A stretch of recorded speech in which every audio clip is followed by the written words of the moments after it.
नमस्कार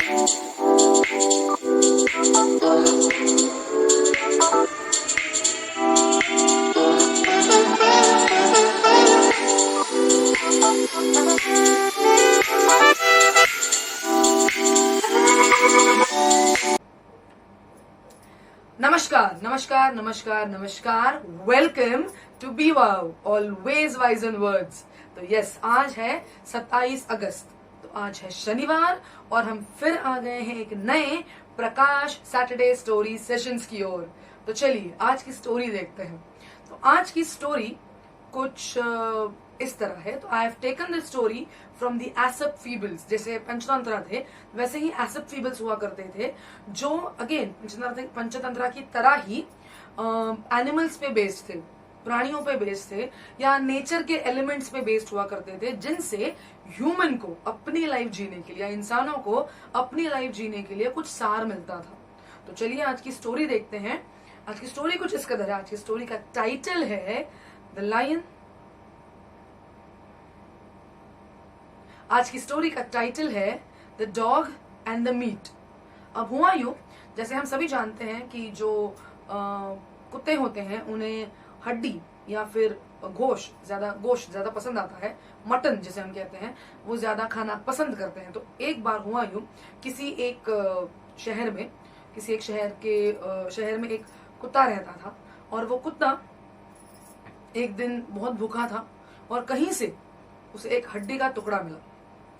अब वो हड्डी का टुकड़ा वो अपने दांतों में लिए चल रहा था कि रास्ते में एक छोटी सी नदी थी और नदी के ऊपर अच्छा सा पुल बना हुआ था, जो लकड़ी का पुल बनाया होता है, छोटा सा लकड़ी का पुल बनाया हुआ था। और कुत्ता ऑफकोर्स लकड़ी के पुल से जाने लगा और जैसे ही वो लकड़ी के पुल के बीचों बीच आया, उसने अपनी परछाई, या मैं कहूँ परछाई नहीं बट अपना प्रतिबिंब, जो रिफ्लेक्शन हम कहते हैं, जो बहुत बार हमें पानी में आईने के सामने खड़े होकर देखने मिलता है, तो उसने पानी में अपना प्रतिबिंब देखा। अब पानी में जो प्रतिबिंब उसने देखा, कुत्ते को लगा कि सामने और एक कुत्ता है और उसके पास, क्योंकि वो प्रतिबिंब था, वो चीज उसे बड़ी दिखाई दे रही थी जो उसके मुंह में थी। उसे कुत्ता भी थोड़ा बड़ा ही दिखाई दे रहा था, पर साथ ही साथ उसके मुंह में जो हड्डी थी वो बड़ी दिखाई दे रही थी। अब हुआ क्या, कुत्ते के मन में एक बहुत ही बढ़िया सी भावना जागृत हुई, जो कभी कभी आगे इसका जब मॉरल देखेंगे तो इंसानों के बारे में बताऊंगी, पर आप समझ गए होंगे मैं क्या कहने की कोशिश कर रही हूँ। तो ये जो कुत्ता है, इसके मुंह में एक हड्डी थी, वो उस हड्डी से अपना पेट भरने ही वाला था। जैसे वो नदी पार करता, उस ब्रिज से उतर के, अगर उस पुल से उतर के नदी पार करता, तो उस हड्डी से उसका पेट भरने ही वाला था।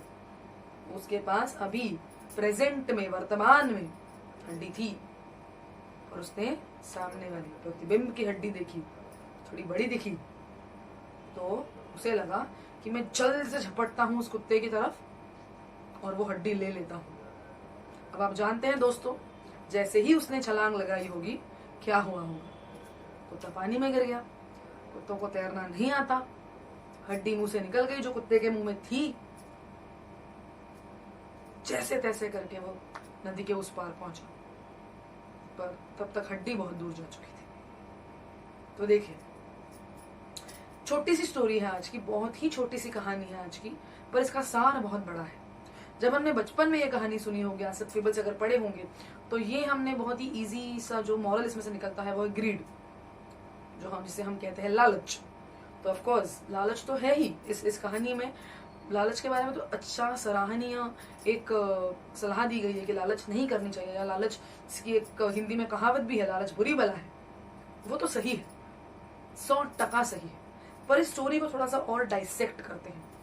क्या हुआ है, जब कुत्ते ने अपने मुंह में हड्डी थी और वो चल रहा था और सामने प्रतिबिंब के कुत्ते में और एक हड्डी देखी, तो उसे वो उसका फ्यूचर दिखने लग गया। अभी उसके पास एक हड्डी, उसे पता था मैं अगर उस पर झपटूंगा तो मेरे पास 2 हड्डियां हो जाएंगी।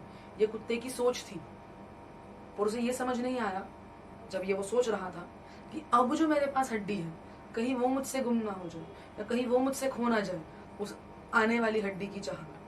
अब देखिए, हमने भले ही स्टोरी में कुत्ते के बारे में पढ़ा है, dog and the meat story है, इसके लिए I am talking about dogs, but इंसानों की लाइफ में भी ये कितना ज्यादा सिमिलर हो जाता है। देखिए, हम बहुत बार किसी के साथ होते हैं, हम ये दोस्तों के लिए भी लागू है, ये रिश्तों में भी लागू है, ये किसी भी जगह आप अप्लाई कर सकते हैं। मैं दोस्तों के उदाहरण से समझाऊंगी।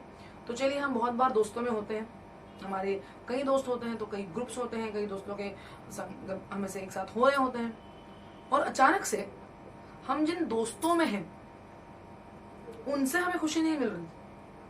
पर कोई एक दोस्त कभी हुआ करता था, कोई एक दोस्त कभी हुआ करता था, उसकी याद में हम थोड़ा सा उदास रहते हैं कि अरे आज वो भी होना चाहिए था। तो एक बात मेरे समझ में आ रही है, इससे क्या होता है, या तो हम पास्ट में रहते हैं या तो हम फ्यूचर में रहना चाहते हैं, पर प्रेजेंट, जैसे वर्तमान या प्रेजेंट, कितना अच्छा वर्ड है ये, हम उसे जी नहीं पाते। अब देखिए ना, कुत्ते का भी तो वही हुआ, जो हड्डी उसके मुंह में तभी वर्तमान में थी, प्रेजेंट में थी, जो उसके लिए ऑफकोर्स उसके भूखे पेट के लिए एक प्रेजेंट थी, वो उसे तो एंजॉय ही नहीं कर पाया। उसे उस हड्डी की पड़ी थी जो उसे प्रतिबिंब में दिख रही थी। इंसानों का भी कुछ कुछ ऐसा ही है ना। चलिए सिचुएशंस की बात करते हैं, नौकरी पे बात करते हैं। हम कहीं नौकरी कर रहे होते हैं, सही है, सब कुछ सही चल रहा होता है, पर कहीं से तो हमें कहीं तो खबर मिल जाती है कि कहीं और कुछ अच्छी नौकरी है।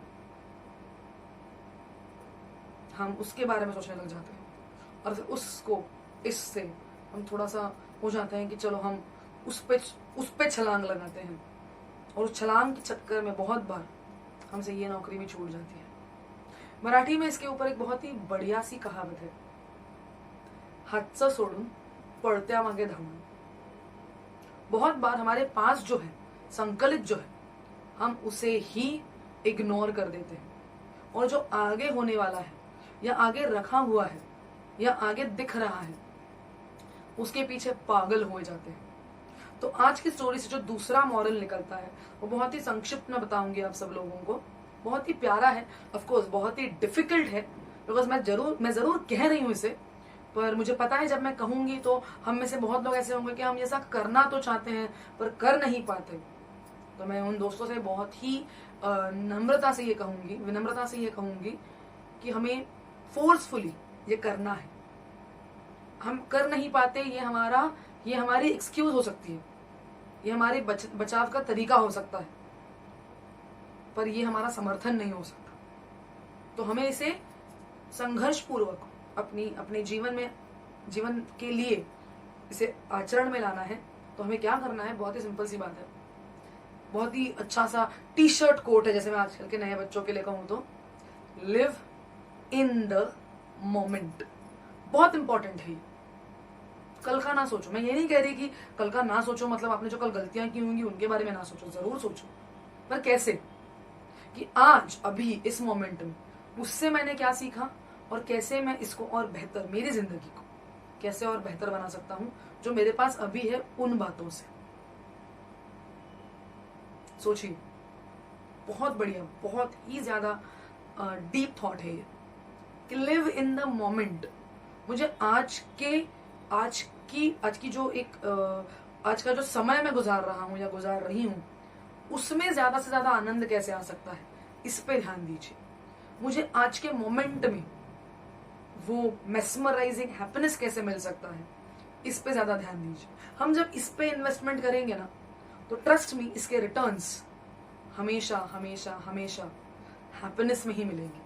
तो कल, आने वाले कल में जब हम आज के बारे में सोचेंगे, जो आने वाले कल का गुजरा हुआ कल होगा, तो हमारे चेहरे पे एक बहुत ही सुनहरी सी मुस्कान होगी।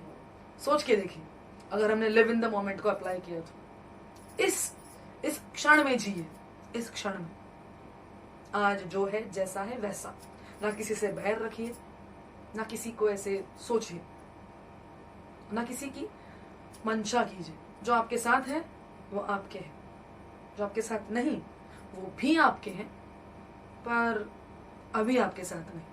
उनके लिए दुखी होने की जरूरत नहीं, ठीक है, उनका साथ वहीं तक था, आगे बढ़िए। वो किसी कारणवश आपकी जिंदगी में आए थे, वो कारण खत्म हुआ, उन्होंने अपनी जिंदगी चुनी, आपने अपनी। आपकी भी जिंदगी सुनहरी है और उनकी भी। आगे चलिए, आगे बढ़िए, और ये तभी संभव होगा जब आप इस क्षण में जीने की कामना करेंगे, इस क्षण को खूबसूरत बनाएंगे, देखिए जिंदगी बेहतरीन बन जाएगी। बहुत से छोटे छोटे सुनहरे क्षणों का वो एक समूह होगा, खूबसूरत होना ही है। तो चलिए, आपने देखा होगा आज का भी सिग्नल मिल गया है हमें, तो हमें अभी थोड़ा सा कंक्लूजन की तरफ बढ़ती हूँ। तो आज की स्टोरी इतनी ही है। आई होप मैं जो कहना चाहती हूँ, मैं जो आप तक पहुँचाना चाहती हूँ, वो आप तक पहुँच गया होगा। And again, once again, you all have a happy weekend. आप सभी को बहुत बहुत बहुत बढ़िया वीकेंड हो, आपकी जिंदगी बढ़िया हो। और आई नो आने वाले वीक में बहुत ही बेहतरीन सा, बहुत ही प्यारा सा फेस्टिवल आने वाला है। और आज जब मैं आ रही थी अपने घर की तरफ, जब लौट रही थी, मैंने आज हमारे जो एरिया के सार्वजनिक मंडल है उनके गणपतियों को आते हुए देखा, बहुत बढ़िया। तो आप सभी को आने वाले सप्ताह में गणेश चतुर्थी की बहुत बहुत बहुत शुभकामनाएं। Ganpati Bappa Morya. Again, I hope you all have liked, shared and subscribed. Be wow. Keep watching. Be wow. Always wise onwards.